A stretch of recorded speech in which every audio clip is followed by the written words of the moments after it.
حي على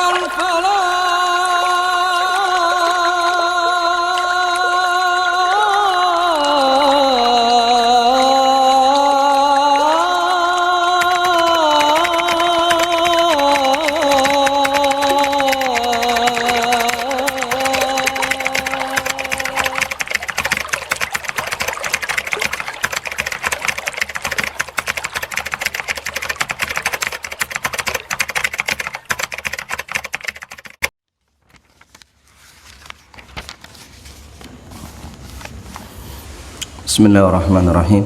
Assalamualaikum warahmatullahi wabarakatuh. Innal hamdalillah nahmaduhu wa nasta'inu wa nastaghfiruh wa na'udzu billahi min shururi anfusina wa sayyiati a'malina. Man yahdihillahu fala mudhillalah wa may yudlil fala hadiyalah. Asyhadu an la ilaha illallah wahdahu la syarikalah wa asyhadu anna Muhammadan abduhu wa rasuluh sallallahu alaihi wasallam. Ya ayyuhalladzina amanu taqullaha haqqa tuqatih wa la tamutunna illa wa antum muslimun.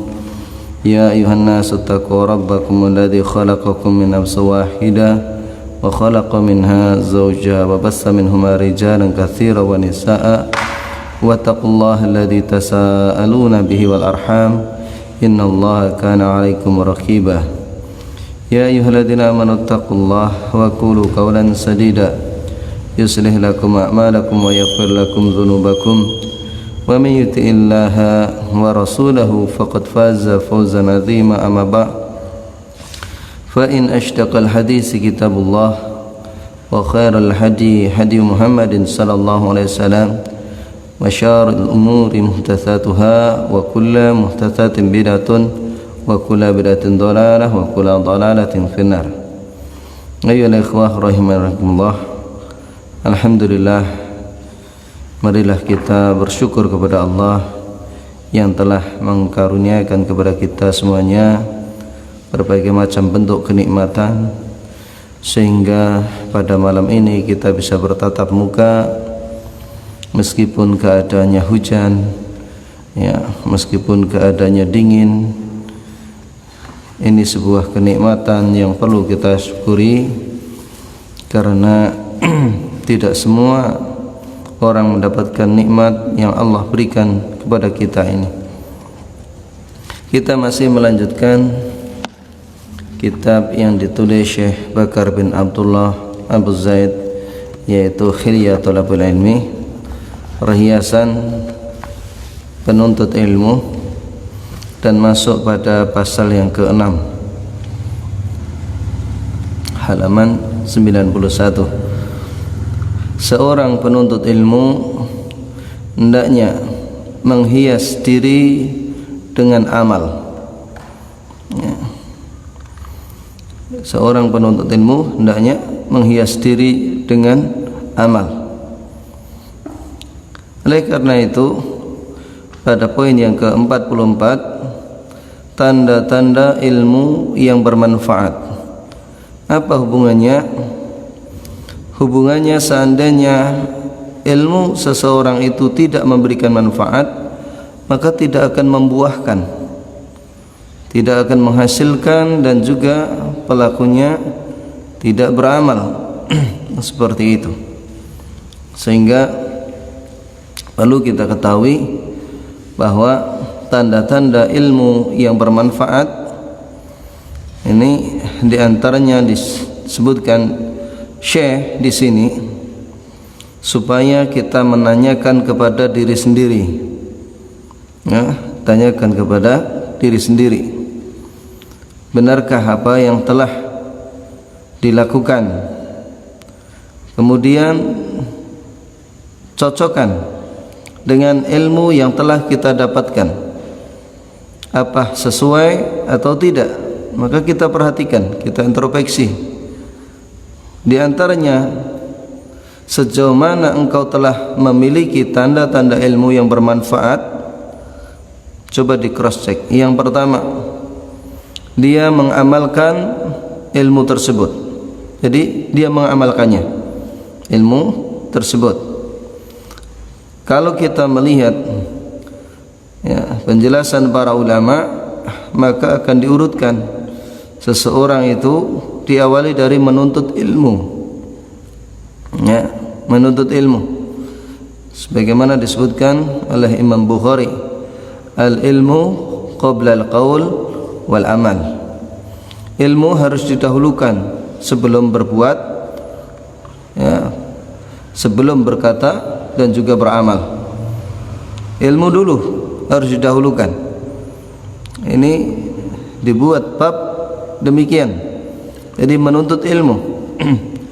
Kemudian setelah itu mengamalkannya. Ya. Oleh karena itu di sini disebutkan tanda ilmu yang bermanfaat itu mengamalkan ilmu tersebut.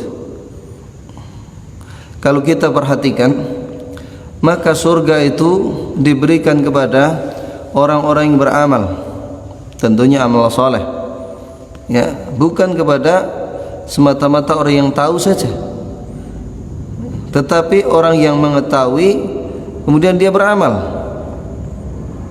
Jadi semata-mata dia berilmu tetapi dia tidak lagi beramal, justru dia dilaknat oleh Allah Subhanahu wa taala. Ya, dilaknat oleh Allah. Disebutkan Allah dalam surat Al-Baqarah itu sampai 2 kali.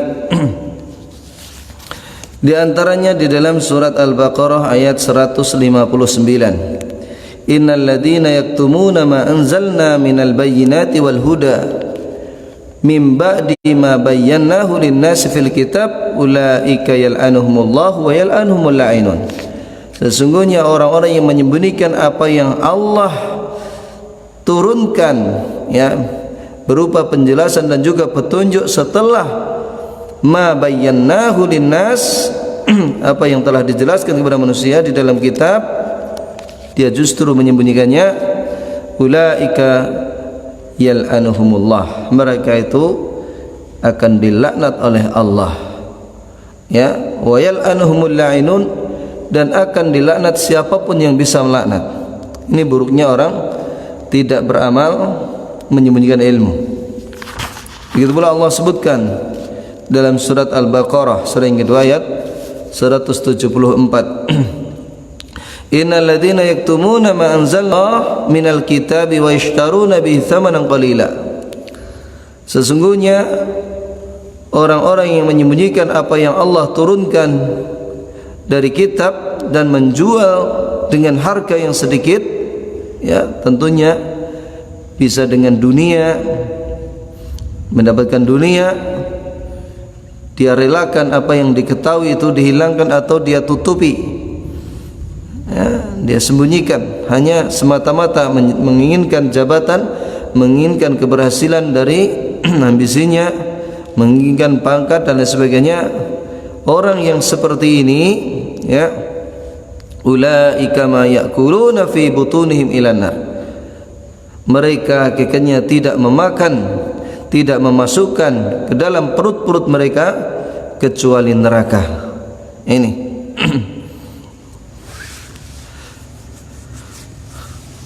orang-orang yang menyembunyikan ilmu berbahaya, karena dia akan kembali kepadanya laknat-laknat dari Allah dan siapapun yang bisa melaknat. Oleh karena itu hendaknya seseorang itu mengamalkan ilmunya, ya, meskipun sedikit berusaha untuk diamalkan, apalagi ilmu tersebut, ya, terkait dengan kewajiban dirinya terhadap Allah Subhanahu wa taala. Begitu pula, ya, seandainya dalam satu daerah, satu penduduk, satu desa maupun satu RT umpamanya, tidak ada yang mengetahui kecuali dirinya tentang masalah sesuatu tersebut, wajib bagi dirinya untuk menyampaikan, wajib bagi dirinya untuk mengamalkannya ilmu tersebut. Tidak boleh dia sembunyikan. Ini. Oleh karena itu pertama menuntut ilmu, kemudian mengamalkan, kemudian mendakwahkan, dan kemudian sabar, sebagaimana ini disebutkan Imam Syafi'i dalam surat Al-Ashr, ya. Ini Kemudian yang kedua, tanda ilmu yang bermanfaat, tidak suka dipuji dan menyombongkan diri kepada sesama manusia. Ilmu yang bermanfaat, ya. Jadi orang-orang yang memiliki ilmu yang bermanfaat itu tidak suka untuk dipuji. Hakikatnya pujian itu hanyalah angin lalu. Pujian tidak lain hanya di ujung lidah. Perlu kita ketahui bahwa kehancuran di antara orang-orang yang mengharapkan pujian manusia, ketahuilah bahwa pujian-pujian yang mereka harapkan, baik itu tentang jabatannya, popularitasnya, kekayaannya, ataupun ya yang lainnya, maka pujian-pujian manusia itu hakikatnya hanyalah di ujung-ujung lidah. Ketika dia berhadapan, dia akan mendapatkan pujian itu, namun setelah berlalu, berpaling, berpisah, niscaya pujian itu tidak lagi didapatkan. Bahkan tidak sedikit pujian itu hanyalah basa-basi yang disampaikan. Setelah berlalu, Rasulullah SAW dalam hadisnya justru memerintahkan, hendaknya kau taburi pasir orang-orang yang telah memujinya. Kenapa? Bisa jadi ya, orang yang memujinya ini akan menjadikan gelap mata, hilang akalnya, ya, merasa bangga diri, lepas kontrolnya, sehingga jadilah dia orang yang sombong. Ini berbahaya. Oleh karena itu Rasulullah SAW menggambarkan seakan-akan dia telah memotong lehernya, berbahaya. Oleh karena itu seorang penuntut ilmu, supaya dia tidak suka untuk dipuji, ya, dan juga tidak suka menyombongkan diri kepada sesama manusia. Dia tidak suka.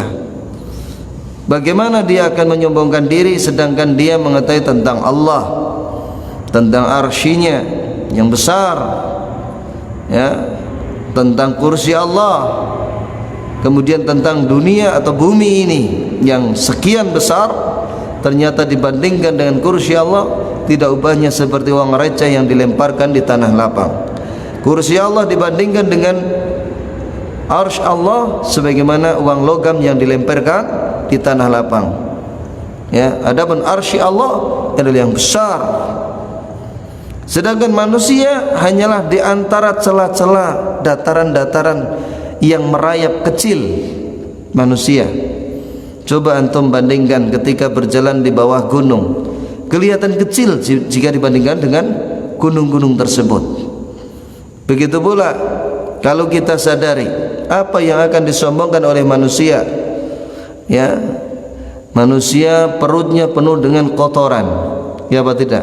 Ini kotoran, ya, berbagai macam bentuk penyakit kadang-kadang bersarang di sini. Telinga mengeluarkan kotoran, ya apa tidak?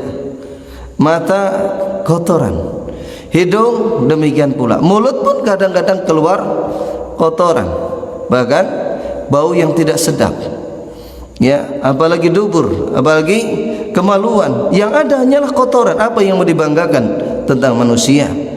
Ya, tong kotoran. Sebenarnya seperti itu. Meskipun demikian Allah menyebutkan di dalam, ya, surat At-Tin bahwasanya manusia ini diciptakan sebaik-baik ciptaan. Oleh karena itu Allah karuniai akal. Dengan akalnya ini supaya manusia itu mengetahui mana yang baik, mana yang buruk, ya.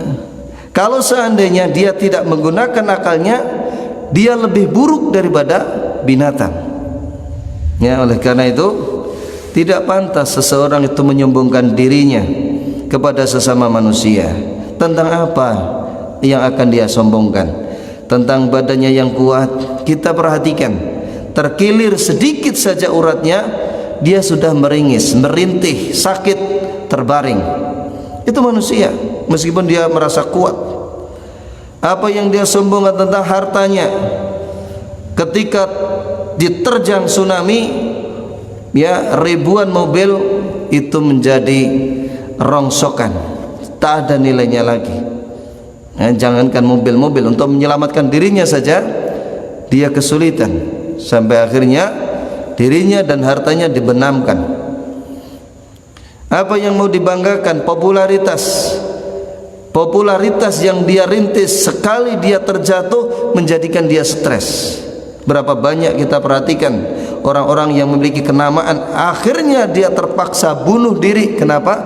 Karena tidak lagi bisa mengimbangi permintaan mayoritas penggemarnya, sehingga dia lebih suka untuk bunuh diri, karena dia tidak siap menerima kenyataan yang dia terima, dia tertimpa dengannya pada saat itu, sehingga para penggemarnya akan kecewa, akan membenci, akan membuli. Akhirnya dia tidak sanggup, dia pun akhirnya bunuh diri.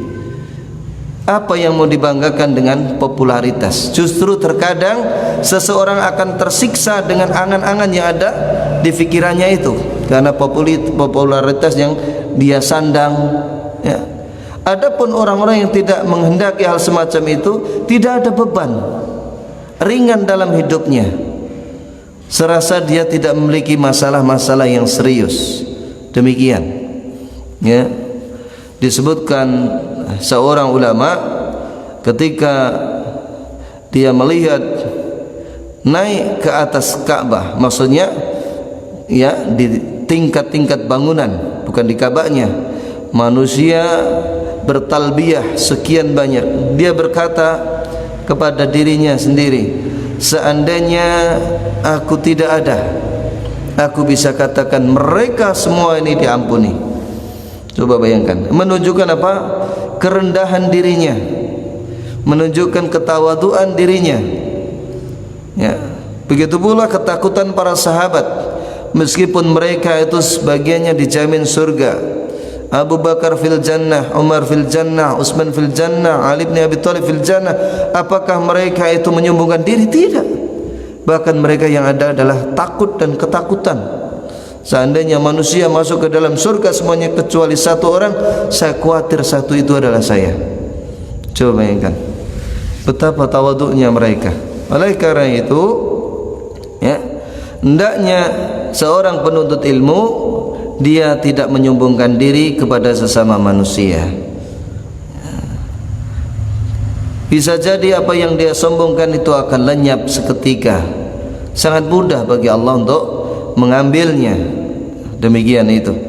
Kemudian yang ketiga, semakin tinggi rasa tawadu setiap kali bertambah ilmu.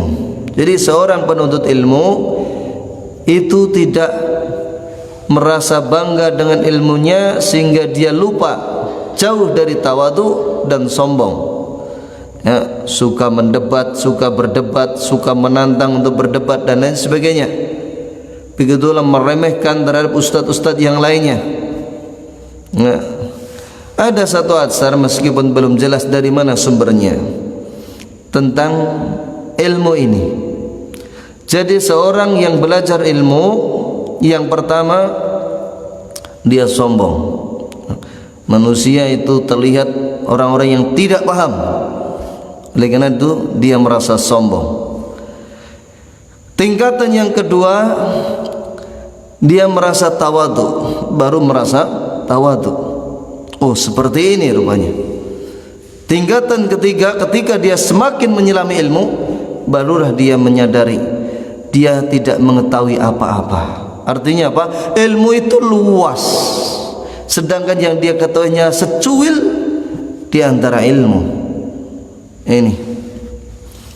Kemudian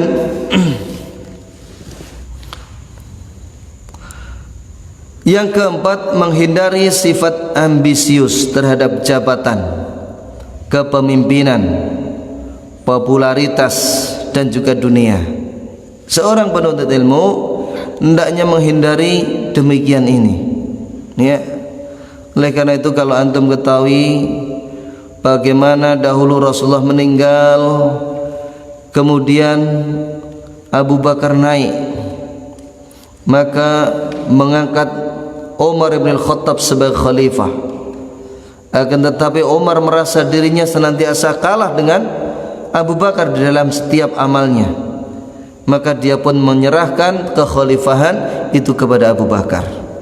Sekali-kali tidak aku menjadi khalifah selama masih ada Abu Bakar, karena dia mengetahui tentang kemuliaan. Begitu pula Abu Bakar mengatakan Umar bukan tanpa alasan. Umar orang yang mulia. Seperti itu, menghindari berbagai macam bentuk jabatan, karena jabatan ini hakikatnya adalah tanggung jawab kelak di sisi Allah. Oleh karena itu Rasulullah sallallahu alaihi wasallam bersabda di dalam hadisnya, kullukum ra'in wa kullukum mas'ulun an ru'yatihi. Setiap kalian itu pemimpin, dan setiap pemimpin akan dimintai tanggung jawab apa yang dia pimpin. Jangan dianggap ini masalah sepele. Dari perkara-perkara yang berseliweran, apakah itu benar, apakah itu salah, kenapa dia didiamkan, kenapa dia tidak tolong, sampai seperti itu, maka akan dipertanyakan kepada seorang pemimpin. Oleh karena itu, ya, hendaknya seorang penuntut ilmu itu berusaha untuk menghindari kepemimpinan seandainya dia mampu. Kenapa? Karena di sana itu ada beban yang sangat berat yang harus dipertanggungjawabkan di sisi Allah Subhanahu wa taala. Kalaupun seandainya dia terpaksa harus menjadi pemimpin tanpa dia minta, insyaallah Allah akan beri pertolongan kepadanya. Oleh karena itu ada terathar tentang buruknya seseorang itu meminta pemimpin atau meminta jabatan. Ini hendaknya dihindari, ambisius terhadap jabatan. Kalau kita perhatikan, orang-orang sekarang ini menjual akidah-akidah mereka hanya untuk sebuah jabatan. Ini kita saksikan betapa banyaknya saudara-saudara kita yang tadinya itu kuat dalam perjuangan terhadap Islam, terhadap syariat Islam, namun ketika dihadapkan dengan jabatan maka lemah lunglai dan akhirnya pun tergerus keyakinannya, melemah dan terseret. Dia tinggalkan akidah-akidah, perjuangan-perjuangan yang pernah dia rintis, yang pernah dia perjuangkan. Ini kenyataan. Oleh karena itu jabatan ini ya terkadang melalaikan seseorang, melalaikan seseorang. Jangan kita berbicara tentang presiden, ya, jangan kita berbicara tentang bupati, tentang RT saja, ya, dia tetap akan berat untuk memikul tanggung jawab di sisi Allah. Bagaimana adanya masyarakatnya itu yang sama sekali belum melaksanakan syariat Allah, dan dia kesana kemari berlalu lalang, dia tahu tidak ada nasihat, tidak ada teguran, tidak ada pendekatan, tidak ada cara untuk menjadikan dia takwa kepada Allah, dia akan dimintai tanggung jawab. Bagaimana seseorang itu akan menyelenggarakan walimahan yang belum sesuai dengan syar'i, dia nanti akan dimintai tanggung jawab. Kenapa kamu biarkan, kenapa kamu tidak arahkan, kenapa kamu tidak ajak di dalam kebaikan? Coba bayangkan bagaimana terjadinya berbagai macam ya kerusakan yang ada di masyarakatnya, yang wanita-wanitanya itu belum menutup aurat. Begitu pula terjadi berbagai macam bentuk kebid'ahan dalam masyarakatnya, dan dia hanya dia membisu, maka dia akan dituntut di sisi Allah. Betapa besarnya, betapa beratnya seorang pemimpin itu. Itu baru RT. Kita nggak usah berbicara tentang bupati, ya, kita nggak usah bicara tentang presiden. RT saja seperti itu beratnya. Bagaimana kita ya akan membayangkan presiden, bupati, itu lebih berat lagi. Maka orang yang tahu tentang agama ini sama sekali tidak ingin untuk menjadi pemimpin, karena beratnya tanggung jawab yang dia akan pikul di sisi Allah Subhanahu wa taala. Ini apalagi kok sampai ambisius, apalagi sampai membeli dengan hartanya supaya dia memiliki jabatan, jauh ya dari akhlak-akhlak orang-orang salaf dahulu. Karena orang-orang salaf tidak suka ya popularitas, tidak suka kepemimpinan. Ini.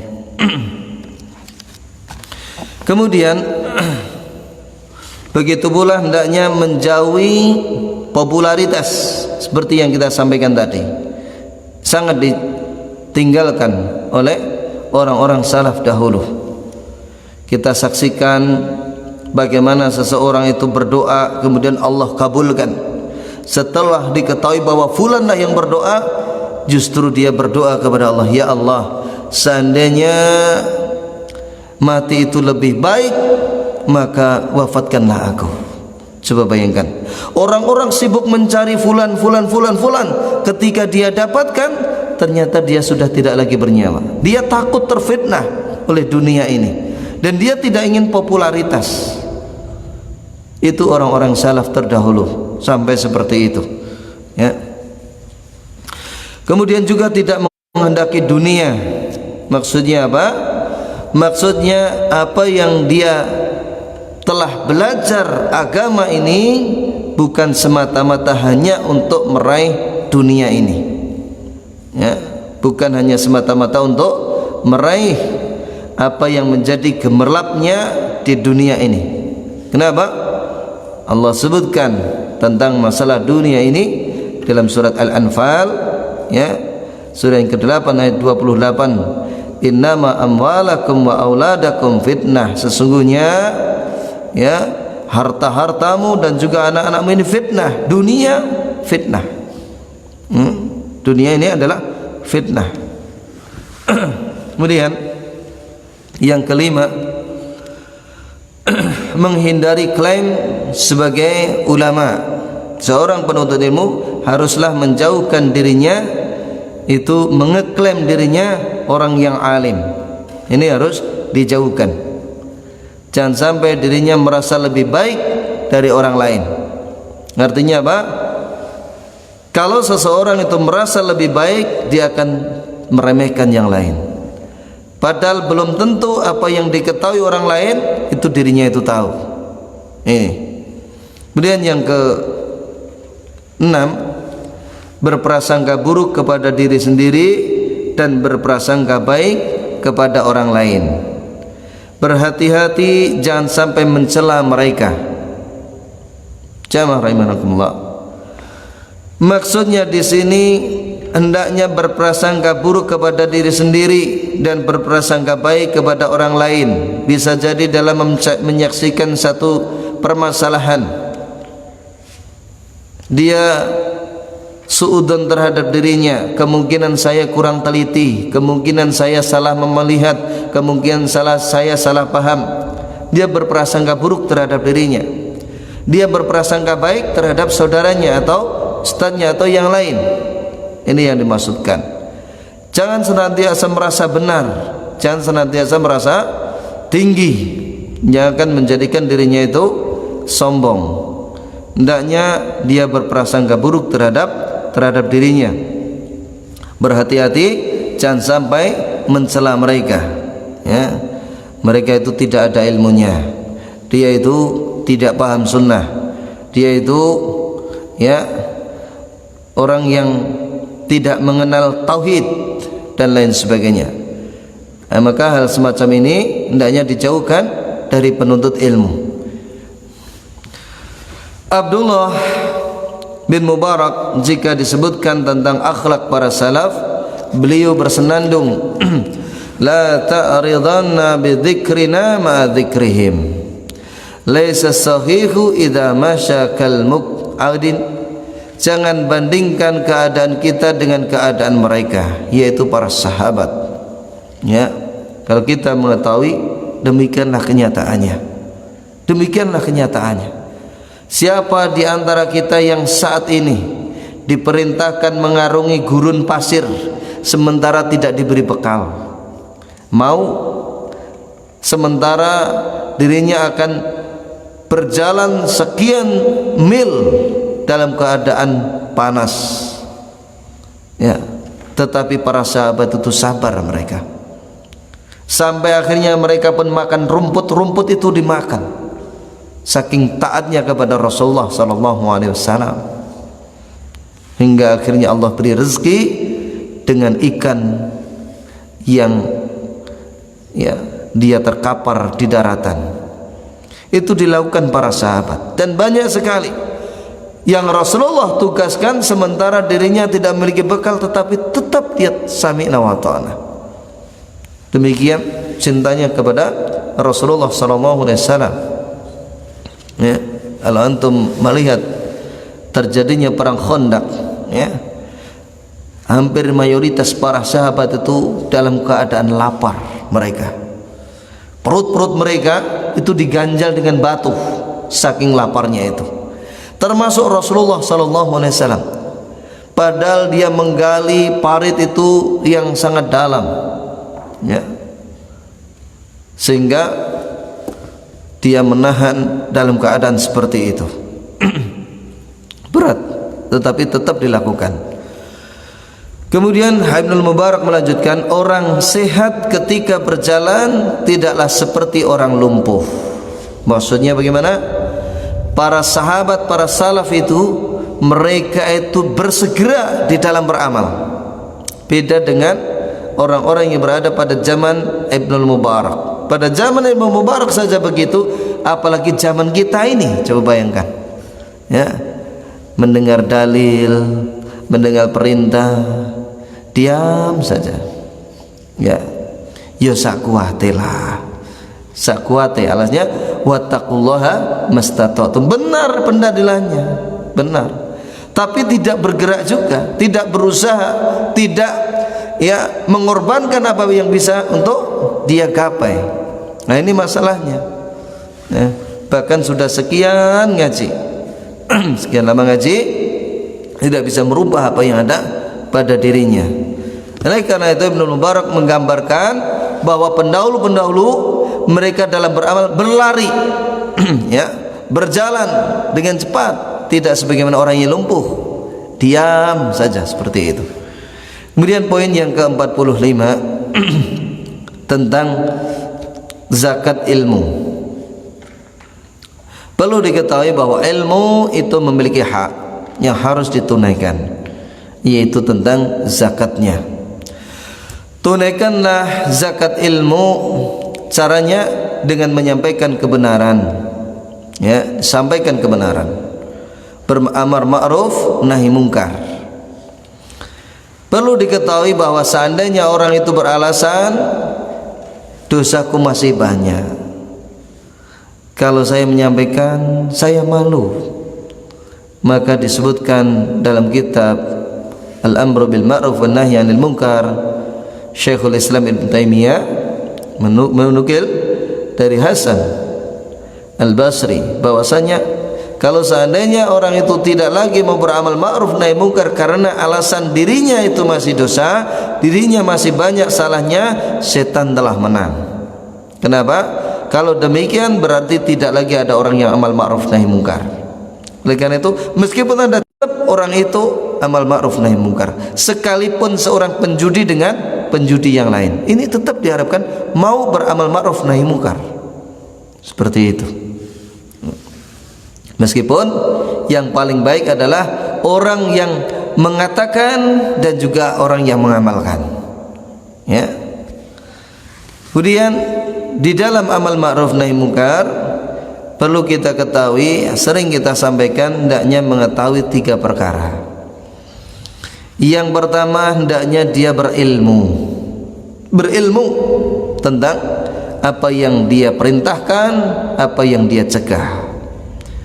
Jangan terbalik, ayo segera kita berangkat, umpamanya bentar lagi yasinan segera dimulai, dia ajak-ajak tetapi dalam kebid'ahan. Ini bukan perkara yang ma'ruf, perkara yang mungkar, karena bid'ah ahabbu syaitan minal maksiat. Bid'ah lebih dicintai syaitan daripada maksiat. Begitu pula di dalam memerangi kemaksiatan, ya, kafe-kafe ini tidak mau tutup, hancurkan, miras dihancurkan. Tetapi tempat yang paling dosa besarnya dia bela, dia dukung, dia diamkan. Ini bentuk kekurangan, kelemahan, bahkan penyimpangan secara umum dari sisi manhaj. Itu ya. Jadi yang terlihat dosa besar, dosa yang paling besar dia tidak mengetahui. Oleh karena itu hendaknya berilmu. Begitu pula bagaimana seseorang itu mencaci maki pemerintah umpamanya, bagaimana seseorang membuka aib-aibnya di depan umum, kemudian dirinya itu ya ada kesempatan untuk perbaiki, ada kesempatan untuk mendoakan, tidak dilakukan. Dia beralasan dia juga amal ma'ruf nahi mungkar, tetapi dia keliru di dalam amal ma'ruf nahi mungkar. Ya. Oleh karena itu Rasulullah bersabda, "Idza arada yansuha lis-sultan fala yubdi lahu alaniyatan walakin khud." Jika kalian itu hendak memberikan nasihat kepada pemimpin, hendaknya jangan dilakukan terang-terangan. Jangan dilakukan terang-terang, akan tetapi lakukanlah dengan sembunyi-sembunyi. Dilakukan secara sembunyi, demikianlah. Dan juga dilakukan dengan lemah lembut. Kita mengetahui banyak sekali kemungkaran kepada pemimpin-pemimpin kita. Sama sekali kita tidak ada pembelaan terhadap pemimpin kita ini. Kalau dalam berbuat zalim, ya, akan tetapi kita harus tetap adil, tetap menempati posisi kita, tetap seimbang di dalam kebenaran.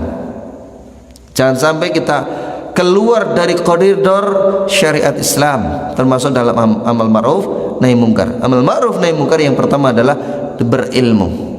Berilmu dari apa yang dia perintahkan, dari apa yang akan dia cegah. Berilmu tata caranya dia merintahkan, melarang, apakah sudah benar ataupun belum. Ya. Begitu pula yang kedua, hendaknya dia lemah lembut. Ya, lemah lembut. Bagaimana seseorang itu ya mengatasnamakan amal ma'ruf nahi mungkar, dia mencela, dia mencaci maki, ya, bahkan sangat buruk sekali perkataan-perkataannya. Meskipun yang dicela, yang dicaci maki kita tidak sama sekali bela, akan tetapi cara yang demikian ini sangatlah buruk. Ya, kalau kamu ketemu dengan ya pemimpin fulan, coba tarik celananya, dilihat itu menstruasi apa tidak, coba bayangkan. Sampai seperti itu celaannya terhadap pemimpin. Tidak boleh seperti itu, tidak diperbolehkan. Hendaknya dengan lemah lembut. Kenapa? Karena Allah juga perintahkan kepada Nabi Musa dan juga Nabi Harun, ya idhab, pergilah kalian kepada Fir'aun, wa kul qaulan layyinan, katakanlah ucapan yang lembut. Meskipun dia itu mengaku Tuhan, tetap katakan dengan cara yang lembut. Ya. Kemudian yang ketiga, hendaknya bersabar. Bersabar manakala seseorang beramar ma'ruf nahi mungkar, terkadang itu akan berbalik menyerang dirinya. Berbagai cemoohan, berbagai celaan, berbagai bulian itu akan kembali kepada dirinya. Hendaknya pada saat itu dia bersabar. Bisa jadi orang itu yang amal ma'ruf itu nahi mungkar itu bersemangat, ketika ada cacian, ketika ada makian, itu dia pudar dan akhirnya kalah, bahkan akhirnya dia murtad, keluar dari Islam. Waliyauzubillah. Oleh karena itu ulama memberikan supaya dia bersabar untuk yang ketiga ini. Ini ya amal ma'ruf nahi mungkar dengan mempertimbangkan antara kemaslahatan dan juga kemudaratan. Karena Rasulullah SAW itu diperintahkan untuk menjadikan maslahat. Seandainya mudaratnya lebih besar, maka hendaknya ditinggalkan.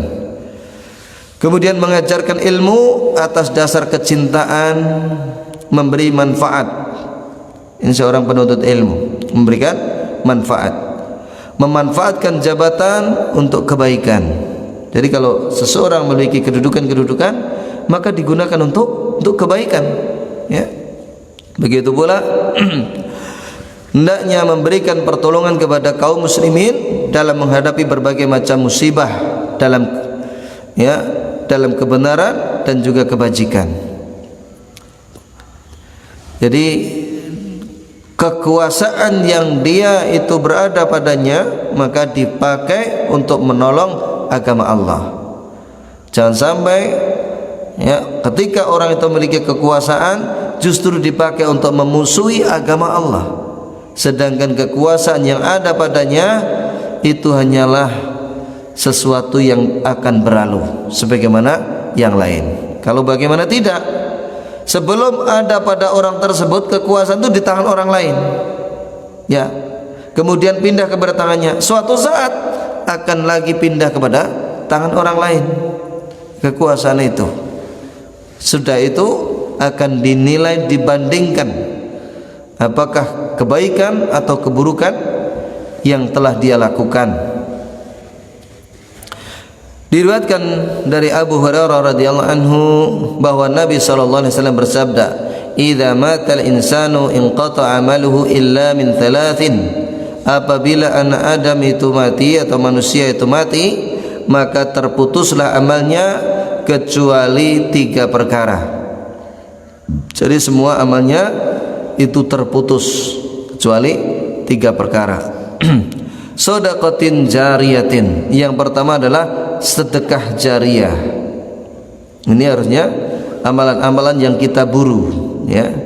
Sedekah jariyah apa saja maka kita kejarkan, maka kita bisa ikut andil.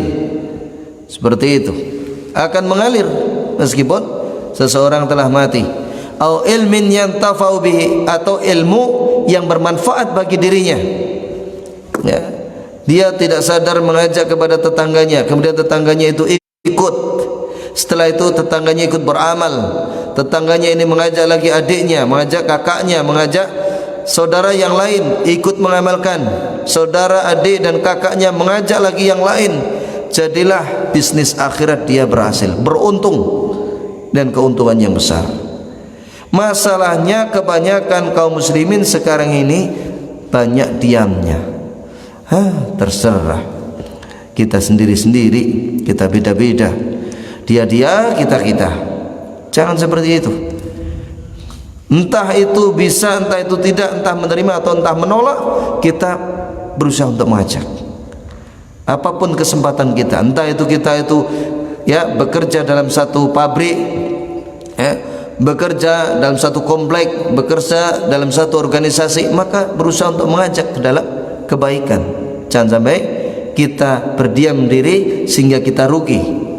Maka ilmu yang bermanfaat akan mengalir pahalanya meskipun dirinya telah meninggal. Atau awaladin solihin yada'ulah, atau anak soleh yang akan mendoakan orang tuanya.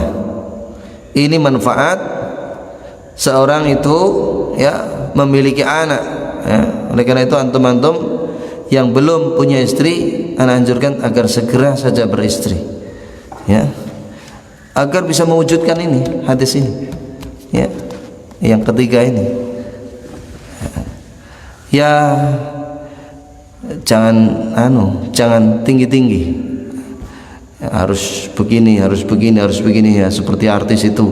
Kemudian juga yang kaya, kemudian juga yang cantik, kemudian yang memiliki nasab. Ya, nanti sambil jalan kita perbaiki, ya.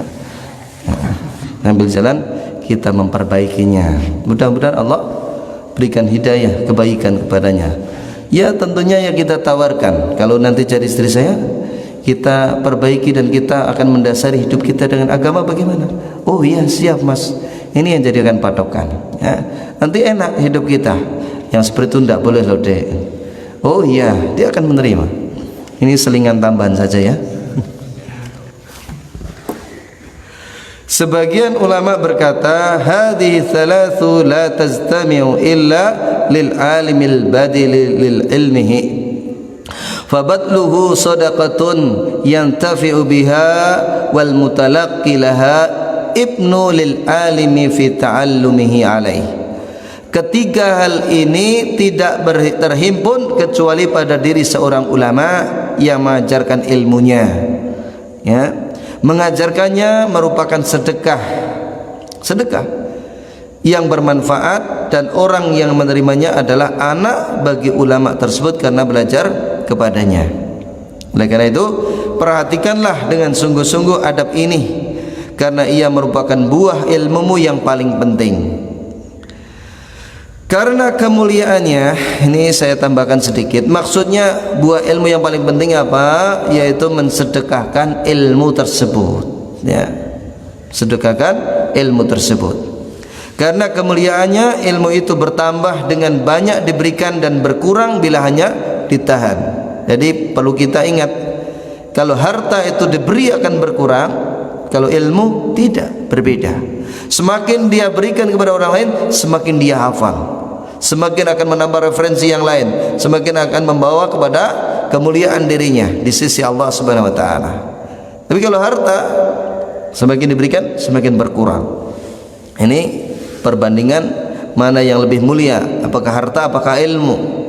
Ya, tentu ilmu lebih mulia. Ini. Janganlah anggapan bahwa zaman telah rusak, orang-orang fasik sudah berkuasa dan manfaat nasihat sudah hampir tidak ada. Itu membuatmu enggan melaksanakan tugas menyampaikan ilmu. Ini jangan punya anggapan seperti itu. Sekene guys bubrah, sudah rusak, percuma kita nasihatkan. Jangan sampai punya anggapan seperti itu. Perlu kita ketahui, innallaha la yughayyiru biqaumin hatta yughayyiru ma bi anfusihim. Allah enggak akan merubah satu kaum sampai kaum itu mau merubah apa yang ada pada dirinya. Kalau antum itu ingin tempat kita itu baik, tempat antum itu baik, maka berusaha untuk merubah. Tentang hasilnya Allah yang akan memberikan nanti. Ya. Jadi kalau kita sekarang ini berdakwah kepada tauhid, menjauhkan kesyirikan, mungkin ada yang berpikir kapan negara ini jadi negara bertauhid.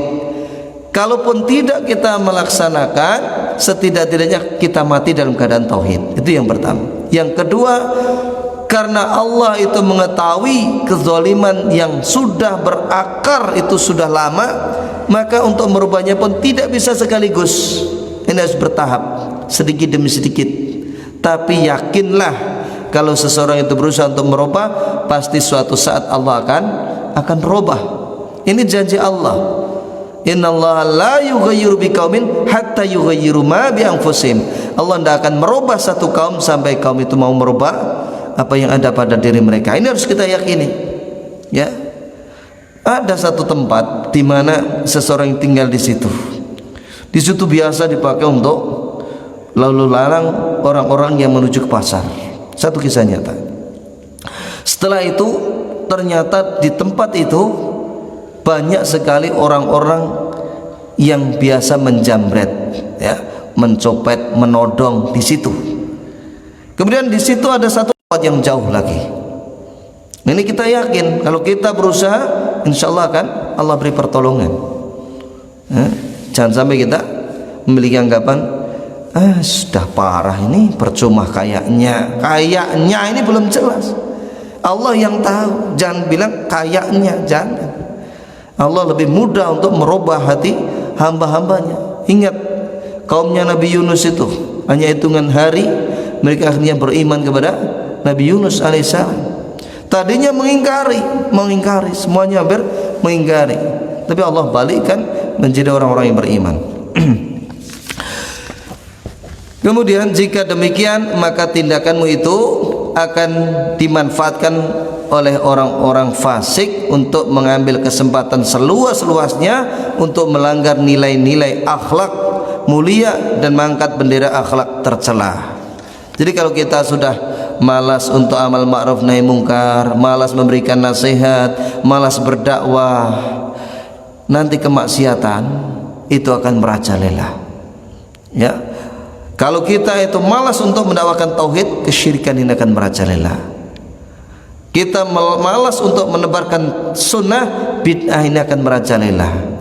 Pernah kita sampaikan dahulu, ya, orang-orang yang terjerumus ke dalam bid'ah, ya, karena mereka itu jauhnya dari ulama-ulama sunnah, orang-orang yang mengetahui sunnah. Seandainya ada orang yang mengetahui sunnah sedikit saja, dia tidak akan mau untuk melakukan bid'ah itu, karena lebih suka memilih sunnah. Demikian. Ini yang kita sampaikan pada pertemuan malam ini. Yang sedikit ini mudah-mudahan bisa memberikan manfaat saya sendiri. Selebihnya ikhwah sekalian, sebelum kita tutup, mungkin ada pertanyaan? Saya kira tidak ada. Alhamdulillah. Kita tutup dengan doa kafaratul majlis. Subhanakallahumma wa bihamdika, asyhadu an la ilaha illa anta, astaghfiruka wa atubu ilaik. wa akhiru da'wana alhamdulillahirabbil alamin. Wassalamualaikum warahmatullahi wabarakatuh.